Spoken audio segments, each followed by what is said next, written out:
Alrighty, yo, what is going on, everybody? It's your boy, Mr. DDG94 here, back with another reaction video. Today, we finna react to the greatest Money in the Bank pay-per-view, the infamous 2011 Money in the Bank pay-per-view. If you know, you know. I ain't gotta explain it to you, because all y'all little CM Punk fans gonna be like, it's the greatest ever, it's the greatest ever, it's what makes CM Punk. Fuck CM Punk.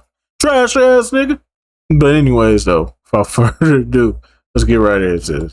What is up, guys? Wrestling Premiere is here. A non-Big Four pay-per-view having huge ramifications that would shape the entire future of the WWE. Heading into Money in the Bank 2011, it felt like any other pay-per-view. The shows weren't exactly the best, and one night you'd have a good event in Extreme Rules, and the next it would be Capital Punishment. In terms of entertainment, it was indeed Capital Punishment. I might be a little too harsh on the event. It seemed like Money in the Bank was one to look forward to only on the basis of the briefcases, but then CM Punk dropped a bombshell. He was leaving the WWE when his contract expired.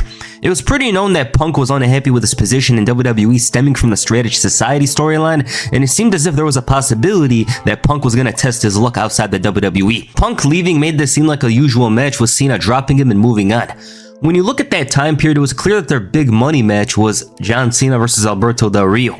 But then Punk caught fire again. In order to make his match seem as big as possible, he cut his most famous into some of his most infamous promo. A promo airing his grievances with the rigged WWE system that was designed to keep you down. I remember this promo. He was roaming around the show, cutting a promo with HBK, and here he is wearing a Stone Cold shirt and ironically putting on his most rebellious act since his debut in 2006. The pipe bomb has a complicated legacy. While it did change the WWE as a whole, I have some disdain for it because of the copycats and the fact that everyone thinks that just because you speak with the real world as opposed to the show, that you're cool and you deserve a push. Oh, shoot this, shoot that. We need to end this. But regardless of that, the pipe bomb was huge news across the wrestling world and made the stakes for John Cena's WWE Championship match that much higher. The allure of Money in the Bank is complex. John Cena's the top face, yet ironically he was defending authority with all his power.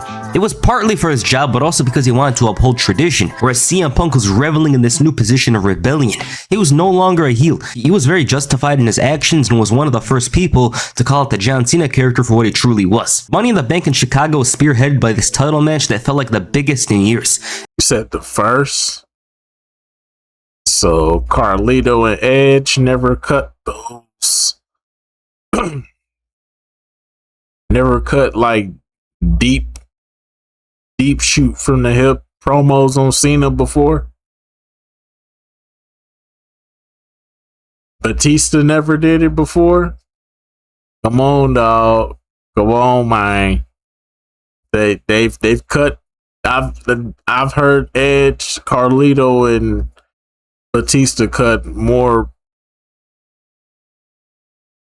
Yeah, they cut some harsh promos on Cena before.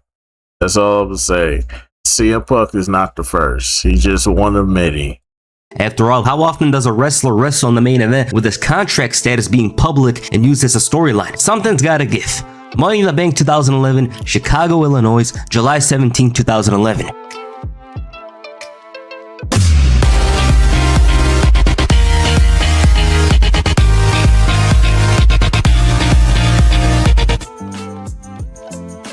The first match in the show is a SmackDown Money in the Bank ladder match. Sin Cara, Wade Barrett, Justin Gabriel, Sheamus, Cody Rhodes, Heath Slater, Daniel Bryan, and Kane. I completely forgot that Gabriel had the David Otunga song.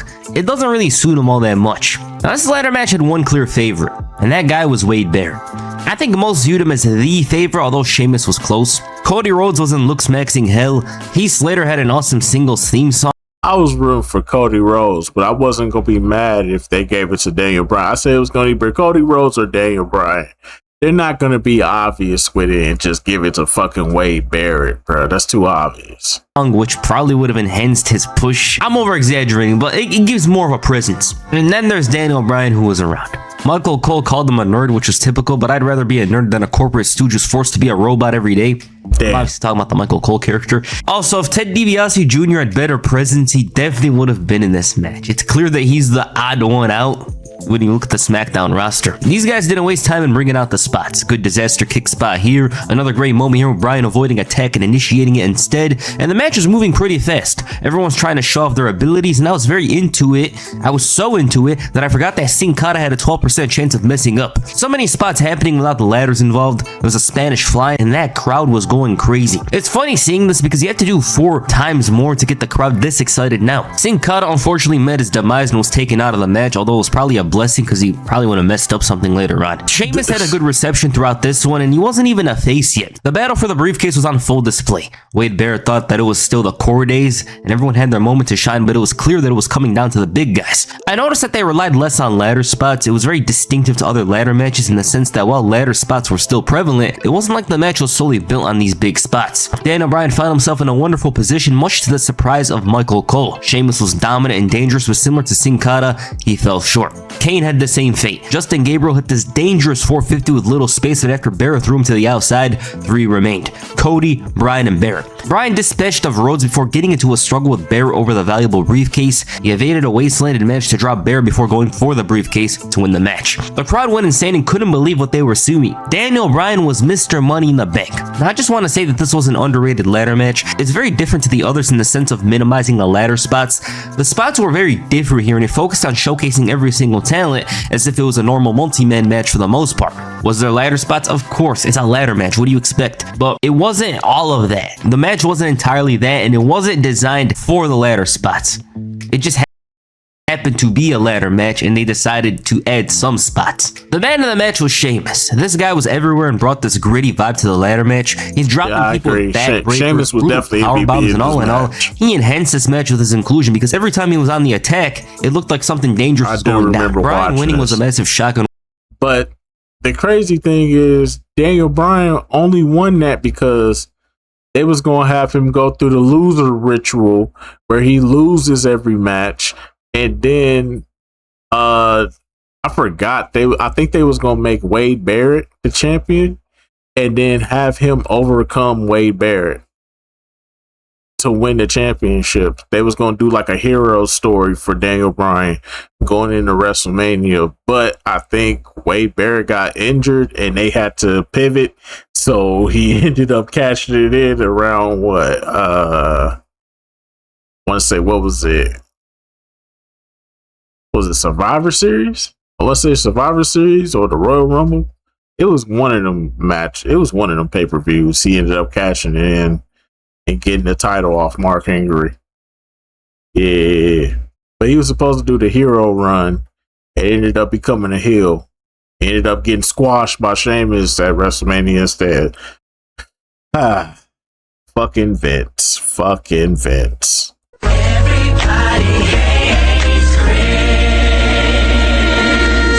One that not many could see coming. It was clearly Wade Barrett who was the favorite, but they decided to go with an upset, which was shocking, very shocking, and people were like, what the hell, they're actually pushing this guy? But it turns out he had to job a lot before the actual cash-in. Kelly defended the Divas Championship against Brie Bella. The Bellas were fresh off a new heel turn, and they went. And this is why nobody was taking the motherfucking Divas seriously back there, bro. Look at what they had us watching, bro. To me, I let it go back to when we played as kids, but things changed. That's the way it is. Come on. That's just the way it is. Things will never be the same. That's just the way it is. Oh yeah. Hear me, yeah. That's just the way it is. Things will never be the same. Oh yeah. That's just the way it is. Oh yeah.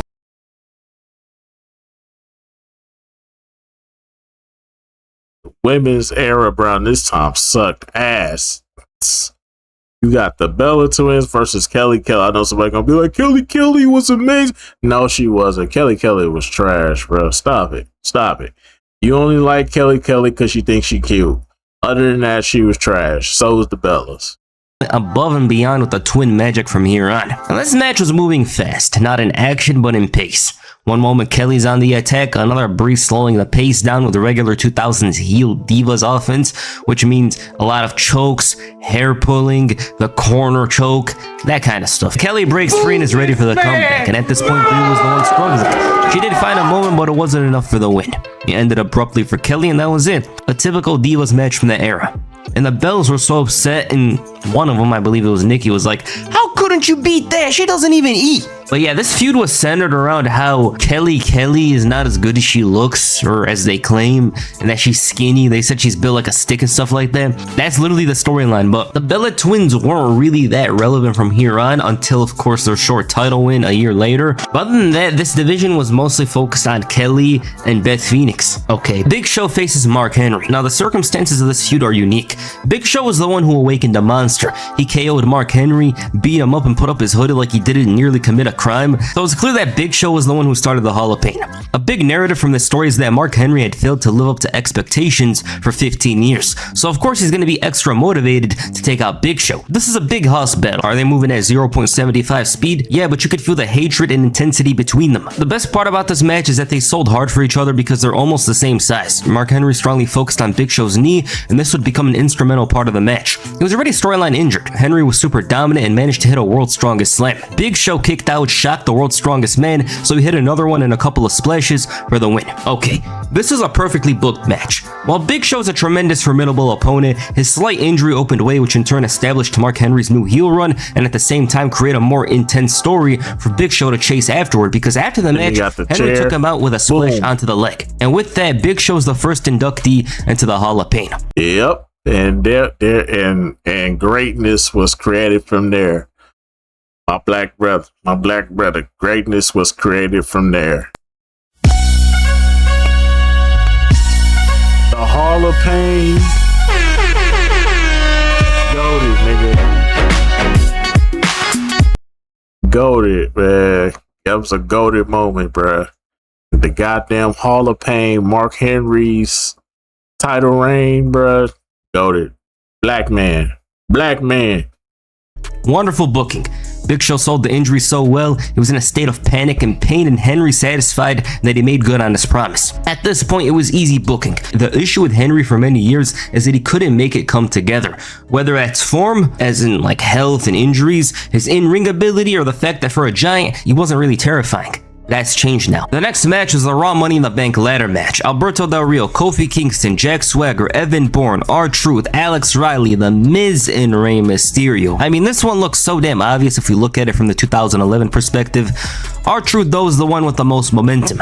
They quickly jumped Del Rio, there was a full-on war with ladders, and similar to the SmackDown match, this one was moving fast. R-Truth probably needed to be tested for the wellness policy looking at his performance here, and everyone was trying to top each other. Miz sold a knee injury which took him out of the match temporarily, which was similar to Sin Cara, except Miz ended up returning. And I don't know what R-Truth was doing, but he was just doing what R-Truth does. Huge free-for-all for the briefcase, and what's funny is that Del Rio took punishment throughout this match to make it seem like he wasn't a favorite. You know, he didn't really have many good moments throughout it. There was this brutal spot where Swagger and Kofi fell with the ladder. Miz almost capitalized, but then Rey showed up. Rey's like, I'm gonna win this briefcase, life is gonna be good for me, I've been through all this misery. Nope. Del Rio took his mask off, and I'm like, this guy has misery in his life almost every week on SmackDown and Raw. Why can't we throw him a bone? And they did throw him a bone, but then John Cena ended up taking the bone about an hour later. The ladder fell, Del Rio climbs back up, and he's Money in the Bank. Weird match. There was some moments, way more ladder moments than the last one, but I didn't like it that much. It was missing that distinction from the other ladder matches and that little edge to carve its own identity. But it was still good, and that's one thing I'll say, it is still a good Money in the Bank ladder match. It's just not anything where it's like, I have to watch it. If anything, the opening match was way better. It clears this one like... Bruh, Alberto Del Rio winning this match, bruh. That tells you everything you need to know. Light my fire.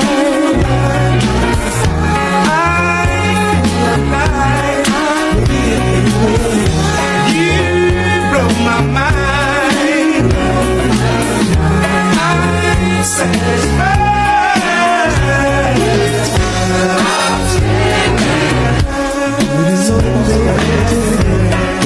Girl, you got me up.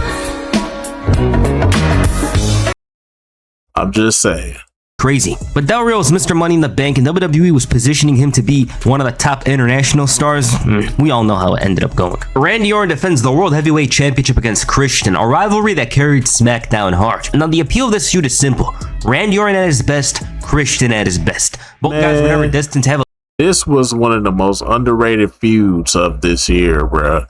Everybody talking about CM Punk and fucking John Cena. This was one of the most underrated feuds of this year, rivalries, if you will. Randy versus Christian was cinema, bruh. They was putting on 5-star classics, bruh. I'm telling you. If you never seen Christian and Randy go at it, they was put on 5-star class. They were telling amazing stories against each other, bro. That was a fun moment, bro. This was really a fun moment. As a wrestling fan, this was a fun moment.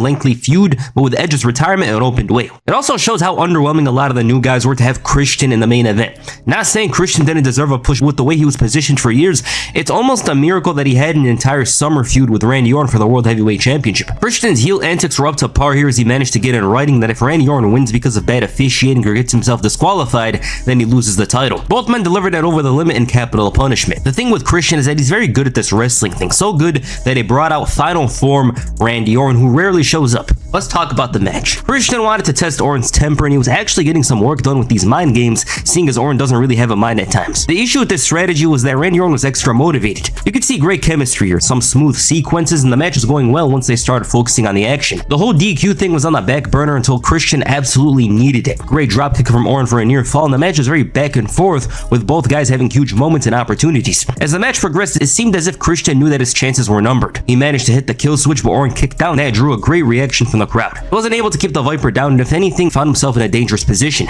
It was disastrous. The hope was getting lost. So he spat in Orton's face, which drew an irate Orton, who got himself disqualified. The reaction was stunning from the crowd. Michael Cole's like, "Is this what I think?" Bell rings, and you hear Christian is the new world champion. Now, this is a great match. I just want to say that because it felt like a 19-minute match packed into 12 minutes.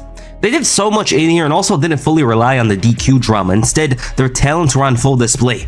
Only when Christian needed it did it become the story of the match. But with these two, they suited each other perfectly. Why? Because both men complemented each other. Orton brought that babyface intensity. Christian was an experienced heel who timed his dastardly acts well. And while this isn't their best match, it's still a good one. What's funny is that even Edge, as big of a heel as he was, never won a title by disqualification. But Christian did. It's one of the most absurd title changes I've ever seen for a world title. Legitimately. Like, it obviously enhances a heel Christian character, but it's such a rarity. Even the most dastardly heels never won the title via disqualification. Christian, though, got obliterated after the match, and it was once again proven that Orton's temper was his greatest weakness. And the main event, John Cena defends the WWE Championship against CM Punk. CM Punk and John Cena had plenty of matches throughout the months before Money in the Bank, but none were as prestigious as this. With this, it was a new dimension and a new story altogether, with the backstory still retaining the context to their feud in early 2011. CM Punk always refused to acknowledge Cena as the hero. While that was still the narrative, it wasn't the narrative. It was basically a 5% narrative. Instead, Punk did his best to position himself as the underdog in the story, and looking at everything surrounding CM Punk, why wouldn't he be? There was a very partisan crowd here. CM Punk in front of his fortress, Chicago, Illinois, his hometown. And the reaction was thunderous. I actually believe that WWE didn't expect this level of reaction for him. It was incredible. Punk debuted his iconic Voice of the Voiceless shirt, and this is the rarest version of the shirt because it's dated July 17th, 2011 on the back. And on top of that, he was still technically a part of the new Nexus. The atmosphere is absolutely special, and it's something amazing to see everything aligned, from the build to the match to the atmosphere. John, I'm not gonna lie, when I saw that t-shirt, I was kind of like, this gotta be a work. That's when I started to realize this is a work. Because why would he come out with the same t-shirt? If anything, he should have came out with the Stone Cold t-shirt or the Nexus t-shirt and just kept it neutral. You know what I'm saying? Or brought back one of his old shirts. No, he come out with a whole new shirt, dated and everything. I was like, this looked like a work. Cena, on the other hand, came out and the crowd reacted like it was One Night Stand 2006. Cena is the company soldier, and once again, the positions were more than face and heel. They were legitimate. John Cena is the company face, and CM Punk is the rebel. Now, I haven't watched this match in a long time. I always wanted to watch it again because it constantly reminds me of the magic of pro wrestling. Here it is. Now when the bell rings, it's clear that these two are going long. It was a very slow-paced match earlier with more time for every chapter of the match. While they're trying to test each other, the commentary was playing the role of stooges. Even the King, who was mostly against Cole, was strongly supportive of the company and for Punk to fall in line. False Montreal information, of course, and in the ring, Punk had the slight edge on John Cena.